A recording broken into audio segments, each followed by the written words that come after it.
우리가 영성 훈련을 할 때에 인간 구조를 이렇게 설명합니다.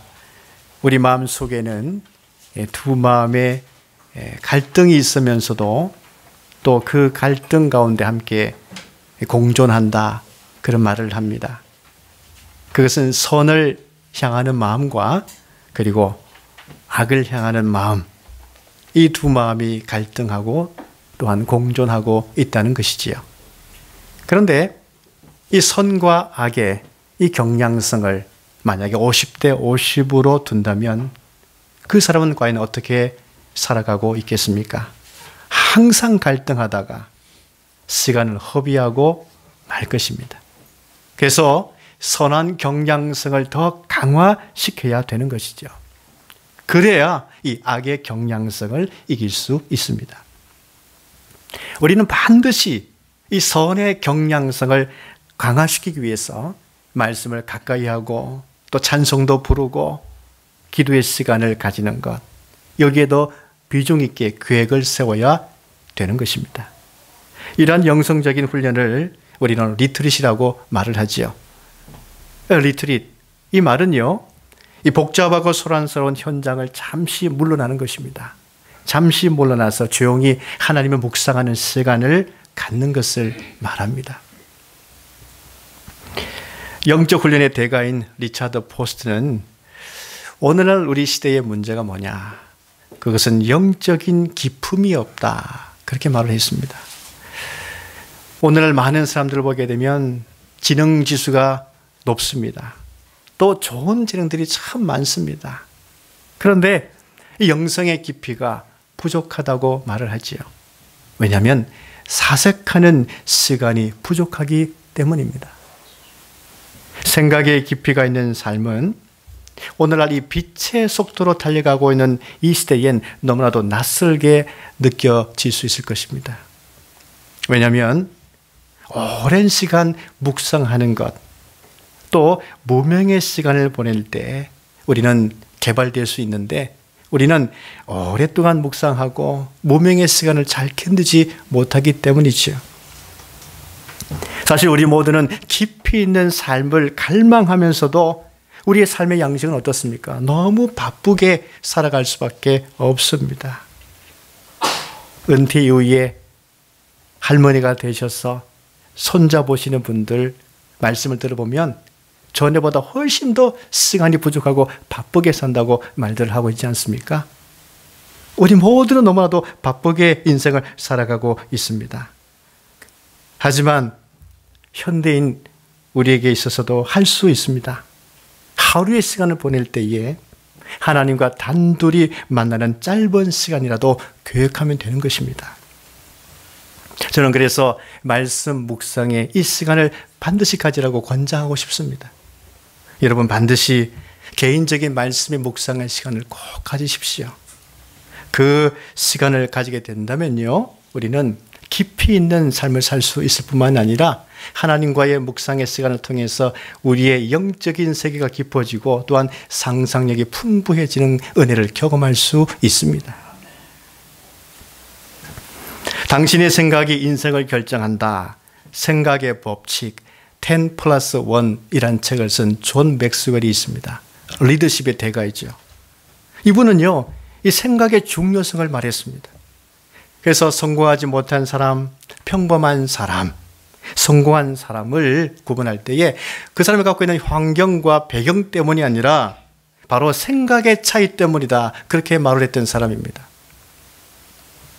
성공하지 못한 사람은 생각이 항상 자기 생존에 집중되어 있습니다. 어떻게 살아갈까? 무엇을 먹을까? 마실까? 이 생존에만, 1차적인 것에만 빠져 있는 것이죠. 두 번째, 평범한 사람들은요, 그 생각이 항상 현상 유지에만 두고 있습니다. 현상 유지를 잘 해야 될 텐데. 그러나 성공한 사람들은 어떠할까요? 생각이 발전에 집중되어 있습니다.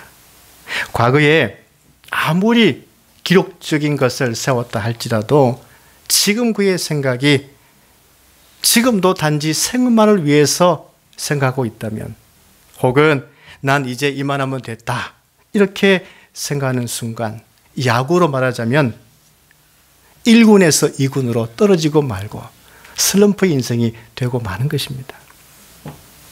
우리는 그러므로 계속해서 하나님이 나에게 주신 꿈이 과연 무엇인가? 내가 개발해야 될 것이 무엇인가? 내가 발견해야 할 그 진리가 무엇인가? 이런 생각의 차이가 계속 발전적인 인생을 살아갈 수 있게 합니다. 여러분, 주님은 한 번도 이제 그만하면 됐다, 그만큼 기도했으면 됐다, 그만큼 예배 드렸으면 됐다, 그만큼 전도했으면 됐다, 이렇게 말씀하지 않으셨어요. 마태복음 28장을 보십시오. 그러므로 너희는 가서 모든 민족을 제자로 삼아 아버지와 아들과 성령의 이름으로 세례를 베풀고 내가 너에게 분부한 모든 것을 가르쳐 지키게 하라. 볼지어다 내가 세상 끝날까지 너희와 항상 함께 있으리라 하셨습니다. 우리는 이 세상 끝날까지 계속 달려가야 합니다. 그런 사명이 있습니다. 제자 삼는 사역. 제자 삼는 사역, 우리에게 주어진 사명인데 세상 끝날까지 해야 될 사명이에요. 어떠한 연로하신 분을 만나보면요, 이 말씀 붙들고 주님의 이 명령을 붙들고 내가 침상에 누워 있더라도 제자 잡는 사에게 한 몫을 감당해야 되겠다고 교회와 세계 복음을 위해서 지금도 그 침상의 자리에서 엎드려 기도하고 또 누워서 중보 기도합니다. 이게 중요한 것입니다. 넬슨 만델라에게 어떤 사람이 물었습니다.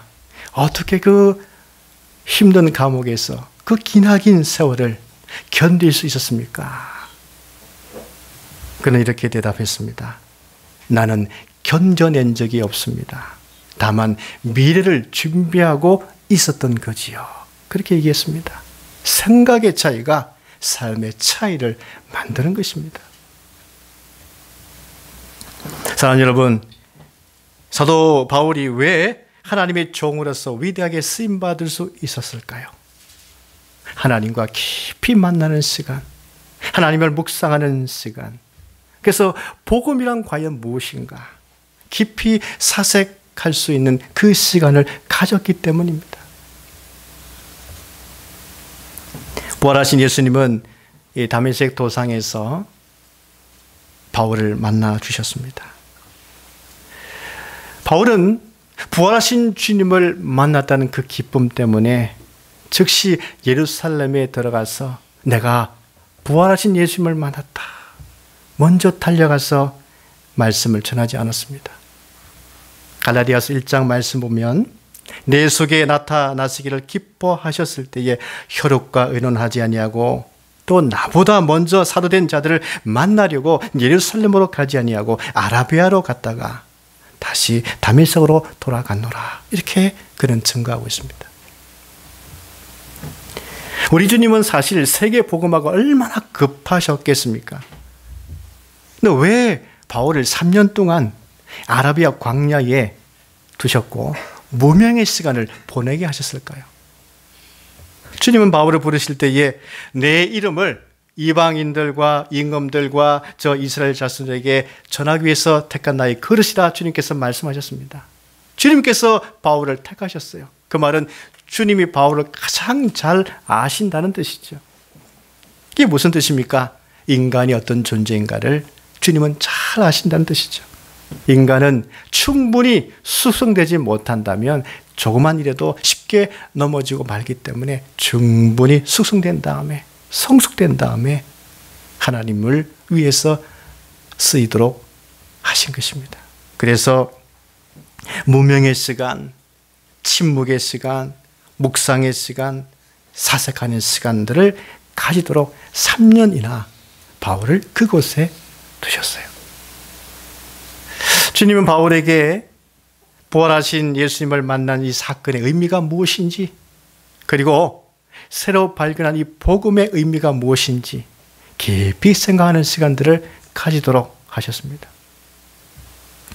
바울이 간 이 아라비아는 광야인데요, 3년 동안 1095일입니다. 1095일. 이 기간 동안 광야에 있도록 주님이 하셨어요. 근데 오로지 주님은 바울에게 생각하고 또 생각하고 기도하고 또 기도하고 또 내적으로 실험하게 만들고 그러면서 주님의 음성을 들을 수 있도록 그 시간을 보내게 해주셨죠. 특히 오늘 본문에 나타나 있는 이 말씀을 가만히 보십시오. 굉장히 깊은 말씀 아니겠습니까? 또 자기 자신과 비추어 볼 때에 지금은 내가 예수를 믿는 가운데 있지만 예수 믿기 이전에 인간의 상태, 나의 상태가 어떠한 사람이었는지 그것을 잘 조명해서 기록한 하나님의 말씀이죠. 왜 사람들이 갈등하면서 고통 가운데 살아가고 있는가? 그것을 복음 안에서 해석해내고 그래서 복음이 왜 필요한가를 바울은 잘 증거하고 있습니다. 만약에 주님의 은혜로 사도 바울이 이 복음에 대한 명쾌한 해답, 인간이 왜 이렇게 갈등하는 존재인가? 선과 악의 문제 때문에 항상 괴로워하는가? 이 문제에 대해서 명확하게 그가 발견하지 못했다면 지금도 우리는 왜 이 갈등 가운데 있는가? 이것을 해답을 얻지 못하고 고민하면서 살아갈 수밖에 없을 것입니다. 바울이 전하고 있는 나는 어떤 나입니까? 바울은 세 가지 관점으로 전하고 있는데요. 첫째, 선을 행하기를 원하는 나, 이것을 전하고 있습니다. 19절 말씀 볼까요? 내가 원하는 바 선은 행하지 아니하고 도리어 원하지 아니하는 바 악을 행하는도다. 이렇게 증가하고 있습니다. 가만히 말씀 보십시오. 내가 있지만 선을 원하는 내가 있습니다. 여러분, 선이라고 하는 것은 무엇입니까? 헬라어로 아가돈이라고 하는 말을 쓰는데 옳은 것, 좋은 것, 넓은 의미로는 너그러운 것을 말합니다. 우리 하나님께서 인간을 처음 창조하실 때 보십시오. 인간에게 죄와 악을 두지 않으셨습니다. 그 인간의 마음속에, 그 육 속에도 죄와 악을 두시지 않으셨어요. 그러면 죄와 악은 어디로부터 왔다는 것입니까? 외부로부터 인간의 육 속에 들어왔습니다. 그 이후로 인간은 선을 원하지만 선을 행하지 못하고 죄와 악의 지배를 받고 말았습니다. 인간 안에 들어온 이 죄와 악은 하나님을 만나지 못하도록 방해했습니다. 그래서 선을 행하지 못하도록 했지요. 인간의 구조를 보게 되면 영혼과 육으로 이분부로 되어 있습니다. 그런데 본래 인간은 하나님과 의로운 우정을 맺고 있는 그런 관계였습니다. 그럴 때는 육체적인 질병도 없었어요. 또 지적 은사를 소유하고 있었어요. 또 이 자유로움도 누리고 있었습니다. 옳은 것, 좋은 것, 이것을 다 행할 능력을 가지고 있었지요. 또 모든 삶에 있어서 질서정연한 삶을 살고 있었습니다. 그 육은요, 영에 속하여져 있었고, 그래서 그 육은 얼마든지 하나님과 영적 교통하고 있는 그 영혼에 의해서 잘 조절되면서 그 이성과 의지에 의해서 잘 절제되면서 살아갈 수 있었습니다. 그러나 외부로부터 들어온 이 교만함, 즉 인간이 하나님의 은혜로 받아먹고 사는 것이 아니라 내가 스스로 하나님이 되어서 하나님과 같이 내가 살겠다, 하나님처럼 되라, 이 욕망에 은혜의 호기심에 빠져서 결국은 죄의 법에 사로잡히고 말았습니다. 인간은 이제 하나님과 함께 있기보다는 하나님을 벗어나서 죄의 법의 아래 있고 말았습니다. 사실은 본래 인간은 하나님 안에 있기를 원했고 선을 원했지만 이 육에 의해서 이제 지배받게 되었기 때문에 이제 더 이상 그 자리에 있지를 원치 않았습니다. 우리는 본래 어떤 사람이었습니까? 선을 원했던 사람이죠. 선을 원했던 사람이란 지금은 선을 원하나 행하지 못하고 있는 사람이 되었다, 그런 뜻이죠. 이런 상태를 사도 바울은 예수님을 믿기 이전의 사람들의 상태임을 전하고 있습니다. 여러분, 예수 믿지 않은 사람들을 보십시오. 마음에 선함에 대한 갈망이 있습니다. 나도 선을 행해 봐야 되겠다, 그런 마음을 가지고 있지요. 선을 행하고 싶어 합니다. 하지만 죄로 물든 육에 의해서 지배를 당하죠. 어떤 사람이 성공해도 그 자체를 잘 축복해 주지 못합니다. 배 아파하죠. 어떤 사람이 성공의 자리에 올라가 있으면 계속 그 자리에 있지 못하게 만듭니다. 막 흔들어 버리죠. 내려오라고. 여러분, 영화 친구 아시죠? 거기에 나왔던 정운택이라고 하는 배우가 있습니다. 근데 그는 과거에 독실한 불교 신자 집에서 자랐던 사람입니다. 그가 이제 탑스타 계열에 도달했을 때에 이제 자기 바로 위에 있는 몇 명만 더 치고 올라가게 되면 내가 최고의 스타가 될 수 있겠다. 그런 마음을 가졌어요. 그래서 너무 무리하게 하다가 사회적인 무리도 일으킨 사람이 되었습니다. 그런 이후에 하나님의 은혜로 기독교 선극단 대표자에 의해서 연락을 받고 그를 만나게 되었습니다. 이때 이제 뮤지컬 베드로를 하지 않겠느냐, 그런 제안을 받게 되었죠. 그때부터 그는 하나님 말씀을 접하게 되었고, 그래서 예수님 믿게 되었고, 그가 말하기를 예수님 믿기 이전에는 바로 그 욕망이 나를 사로잡아 나를 이끌었고, 내가 그렇게 살았다면 이제는 예수 믿고 나서 이제는 예전에 육에 의해서 살던 정운택이 아니라 이제는 새 사람 정운택이 되었다고 그는 고백하고 있습니다. 여러분, 누구든지 예수님을 믿기 이전에는요, 육을 이길 수 있는 사람 아무도 없습니다. 바울의 고백을 보십시오. 바울도 예수님을 믿기 전에 선을 원함은 내게 있으나 선을 행하는 자는 없노라, 이렇게 말할 수밖에 없었습니다. 그러므로 둘째, 오늘 말씀은 나는 선을 원하나 악을 행할 수밖에 없는 나에 대해서 토로하고 있는 것이죠. 15절 말씀 보십시오. 내가 원하는 것을 내가 알지 못하노니 곧 내가 원하는 것은 행하지 아니하고 도리어 미워하는 것을 행함이라, 그렇게 고백하고 있습니다. 선을 원하나 도리어 나는 미워하는 것을, 이 악을 행하고 마는구나, 이렇게 토로하고 있습니다. 왜 내가 원하는 선은 행하지 못하고 왜 미워하는 악을 행할 수밖에 없는가? 왜 사랑하고 싶은데 사랑하지 못하고 마는가? 왜 미워하고 마는가? 왜 나누고 싶은데 나누지 못하고 마는가? 14절에 그 이유가 기록되어 있습니다. 나는 육신에 속하여 죄 아래에 팔렸도다. 죄 아래에 팔려 있기 때문에 선을 행하지 못하고 미워하고 악을 행할 수밖에 없게 되었다, 이렇게 말씀은 전하고 있죠. 최초의 인간인 아담이 왜 자신을 죄 아래 팔았습니까? 매일 주시는 하나님의 은혜에 그것을 받아먹고 사는 것에 만족하지 못하고 내가 스스로 하나님 되고자 했던 그 교만한 마음 때문에 이런 문제를 만들고 말았던 것이죠. 그래서 결국은 다 잃어버리고 말았습니다. 복락원이 신락원이 되게 만들어버리고 말았습니다. 여러분, 이솝 이야기 가운데 이런 얘기가 있습니다. 황금알을 낳은 거위 이야기가 있는데요. 어느 시골에 부지런한 농부가 살았습니다. 콩을 팔아가지고 한 거위를 샀습니다.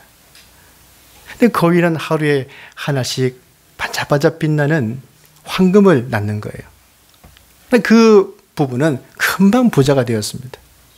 그러자 이제 마음이 게을러지기 시작했죠. 헛된 욕심을 가지게 되었습니다. 그리고 투덜거립니다. 저놈의 거위는 왜 황금알을 매일 하나씩 밖에 낳지 못하는 거지? 그리고 저 거위 배 안에 분명히 큰 황금알이 있을 거야. 그래서 배를 갈랐습니다. 사실 배 안에는 아무것도 없었던 것이죠. 사람이 육신의 욕심에 지배를 당하는 이유는 이렇게 죄 아래 팔렸기 때문인 것입니다. 그런데 선을 원하나 악을 행하고 마는 나를 지금 누가 보고 있습니까? 누가 관찰하고 있습니까? 내가 또 나를 관찰하고 보는 것입니다.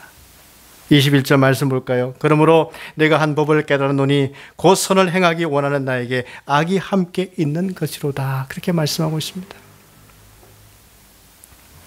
여러분, 우리가 살아가면서 가장 괴로울 때는 언제입니까? 분명히 잘못임을 알면서도 내가 살기 위해서 악을 행하고 말 때 아니겠습니까? 왜 그렇게 행동할까요? 내 안에 선을 행하나 또 악을 행하고 마는 또 내가 함께 공존하고 있기 때문입니다. 여러분, 예수님을 알지 못하고 아직 믿지 못하고 있을 때에 얼마나 많은 사람들은 번민 있는 인생을 살아가고 있습니까? 그 갈등의 자리는 고통의 자리입니다. 왜 선악의 문제 때문에 인간이 고민할까요? 그것은 하나님께서 인간을 만드실 때에 영적인 존재로 만드셨기 때문입니다. 그러므로 사실 어떤 물질이나 보이는 세계보다도 보이지 아니하는 이 선과 악의 이 문제 때문에 더 인간은 고민하고 번민할 수밖에 없는 것이죠. 이런 갈등에 대해서 불교는 무엇을 가르칩니까? 그 갈등으로 인한 고통의 자리에서 벗어나려고 하는 것 자체가 바로 죄라고 얘기하죠. 그래서 그냥 고통은 그냥 운명으로 받아들이라, 이게 불교의 가르침입니다. 그런데 사랑하는 여러분, 오늘 복음인 하나님 말씀은 어떻게 가르치고 있습니까? 그것은 너에게 주어진 운명이다. 그냥 그저 고통 가운데 살아라, 이렇게 말씀하십니까? 아닙니다. 만약 기독교 안에서도 인간이 갈등과 고통 가운데 있는 그것이 바로 운명이야, 여기서 끝이 났다면요, 바울의 고백처럼 오라 나는 공고한 사람이로다, 이 사망의 몸에서 누가 나를 건져내라, 이렇게 울부짖고 끝나고 말았을 것입니다. 여러분, 애굽에 살던 이스라엘 백성들에게 하나님의 구원이 없었다면 출애굽기는 2장에서 끝나고 말았을 것입니다. 그러면 이스라엘 자손들은요, 그 고된 노동 때문에 얼마나 탄식하며 부르짖었습니까? 그랬을 때에 하나님께서는 바로 그 고통의 소리를 들으셨죠. 그들을 기억하셨습니다. 내가 그들의 고통의 자리에 내려가서 애굽인의 손에서 건져내고 그들을 인도하여 아름답고 광대한 땅, 젖과 꿀이 흐르는 땅, 곧 가나안 땅으로 데려가려 하노라, 이렇게 하나님이 말씀하셨거든요. 하나님께서는 그들의 고통 소리를 들으시고 직접 내려가셔서 그 고통의 자리에서 건져주시겠다고 주님께서 말씀하셨고요. 또 하나님께서 친히 고통의 자리를 건져주셔서 광야와 가나안 땅으로 이끌어 주셨습니다. 누가 이 고통의 자리에서 건져주십니까? 하나님이시죠. 여러분, 우리가 고통을 당할 때에 누구에게 가서 부르짖어야 되겠습니까? 바로 하나님이십니다. 오늘 바울을 보십시오. 그도 이 갈등의 문제 때문에 고통 속에서 부르짖었던 사람이었습니다. 오라 나는 공고한 사람이로다, 이 사망의 몸에서 누가 나를 건져내랴. 오호라, 이것은 바로 탄식의 외침이죠. 나라 잃은 슬픔 때문에 애국자들이 통탄했던 부르짖음과 같은 것입니다. 오호라. 그 다음에 곤고한 사람이로다, 바울은 고백하고 있죠. 왜 바울은 오호라 나는 곤고한 사람이로다 그렇게 탄식하고 있을까요? 그것은 하나님과 함께 할 수 있는 자리, 그 믿음의 자리를 잃어버린 것이 얼마나 고통스러운지, 죄에 의해서 이렇게 고통 가운데 있으니 어떻게 하면 좋을까, 그런 탄식의 소리였습니다. 이때 우리 주님께서는 들으시는 것이죠. 그 탄식의 소리, 고통의 소리를 들으시고 바울에게 나타나셨죠. 부활하신 주님으로 나타나셨습니다. 그리고 그 바울의 갈등의 문제, 또한 우리 인생의 이 갈등의 문제를 주님께서 해결해 주신 것이죠. 그래서 바울은 뭐라고 고백합니까? 우리 주 예수 그리스도로 말미암아 하나님께 감사하리로다. 우리 주 예수 그리스도는 우리 안에 있는 이 죄의 법을 이기게 하신 것입니다. 여러분, 누가 나를 건져주셨습니까? 우리 주 예수 그리스도이십니다. 이제 우리는 내 안에 있는 죄의 법 때문에 끌려다니며 살지 않을 수 있게 되었습니다. 이 갈등에서 구원하신 우리 주 예수 그리스도가 내 안에 계시기 때문이죠. 혹여나 내 속에 선과 악의 문제 때문에 갈등하기 때문에 이제는 확신해졌습니다. 우리 주 예수 그리스도를 붙들면 되는 것입니다. 그럼 죄의 법을 이기는 것입니다. 악을 이기는 것입니다. 죄악을 이기는 것입니다. 죄를 다스릴 수 있는 것입니다. 그러므로 선한 삶으로 살아갈 수 있는 것입니다.